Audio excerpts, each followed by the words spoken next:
Print आणि electronic माध्यमाच्या सर्व प्रतिनिधींचं संभाजीनगर शहर काँग्रेसच्या वतीनं आयोजित या प्रेस कॉन्फरन्स मध्ये काँग्रेस पक्षाच्या वतीनं मनापासून स्वागत। महाराष्ट्र प्रदेश काँग्रेसचे अध्यक्ष माननीय हर्षवर्धन दादा सपकाळ साहेब, जालना लोकसभेचे खासदार माननीय कल्याण काळे साहेब, लातूर लोकसभेचे अध्यक्ष माननीय डॉक्टर शिवाजीराव काळगे साहेब आणि सर्व वरिष्ठ आणि ते या पत्रकार परिषदेसाठी उपस्थित आहेत।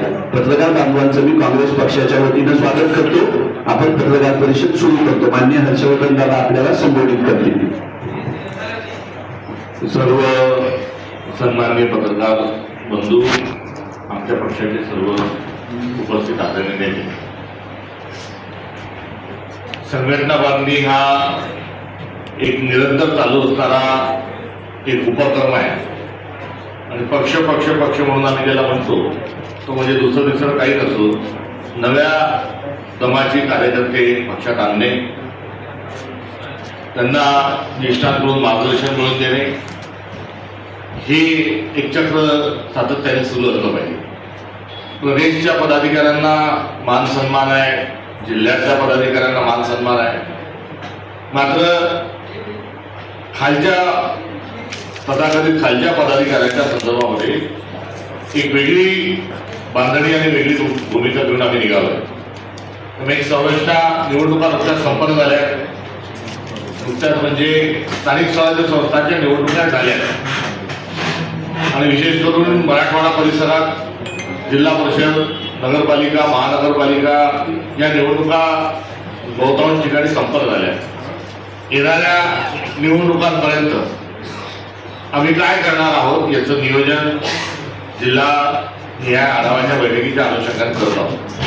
कुठलंही भाषण नाही, कुठलंही मार्गदर्शन नाही, कुठलंही संघटन नाही, तर येणाऱ्या काळात आम्ही संघर्षाची भूमिका घेऊन आंदोलन, सत्याग्रह, पदयात्रा हा पॅटर्न घेऊन पुढे जाणार आहोत। त्यामुळे सरकारला धारेवर धरणं हे सरकार मूक, बहिर आणि आंधळ आहे, यांना ऐकून घ्यायचं नाही, यांना कुठलंही कृत्य काम जे आहे ते जनहितार्थ करायचं नाही आणि अशा वेळेस सत्याग्रहाच्या शिवाय, आंदोलनाच्या शिवाय आमच्याजवळ दुसरा पर्याय नाही।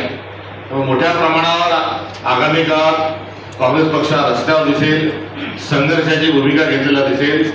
या संदर्भामध्ये आज स्पष्ट स्वरूपाचा संदेश हा देण्याकरता आणि त्याचं नियोजन करण्याकरता आज बैठकांचे सत्र सुरू आहे।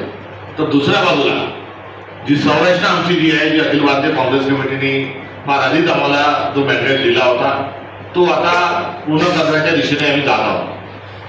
त्यामध्ये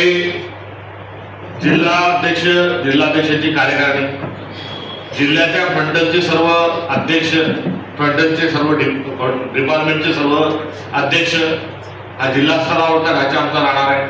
तर तालुका स्तरावर तालुका अध्यक्षांची कार्यकारिणी आणि तालुका अध्यक्षांच्या कार्यकारिणीसोबत तालुक्याचे विविध अध्यक्ष, युथ काँग्रेस अध्यक्ष, NSUI, महिला Congress, Seva Dal, VJMT cell, SC cell, ST cell, OBC, social media, अशा सर्व ज्या आमच्या संघटना आहेत इथे तालुक्याचे अध्यक्ष, ही तालुक्याची एक टीम आमची राहणार आहे। आणि याच्या पलीकडे जाऊन एक महत्वाकांक्षी जो उपक्रम आम्ही जो हाती घेतला आहे तो म्हणजे येणाऱ्या काळात संघटनेचा विस्तार जो आहे हा मंडल, सेक्टर आणि ग्राम शाखा इथपर्यंत आमचा विस्तार राहणार आहे। त्यामुळे मंडल अध्यक्ष आमचे राहतील, सेक्टर अध्यक्ष आमचे राहतील, ज्याला आपल्या इकडच्या भाषेत जिल्हा परिषद सर्कलचा अध्यक्ष काँग्रेस पक्षाचा राहील, पंचायत समिती सर्कलचा तालुका अध्यक्ष आमचा, पंचायत समिती सर्कल अध्यक्ष आमचा राहील आणि ग्राम शाखा अध्यक्ष।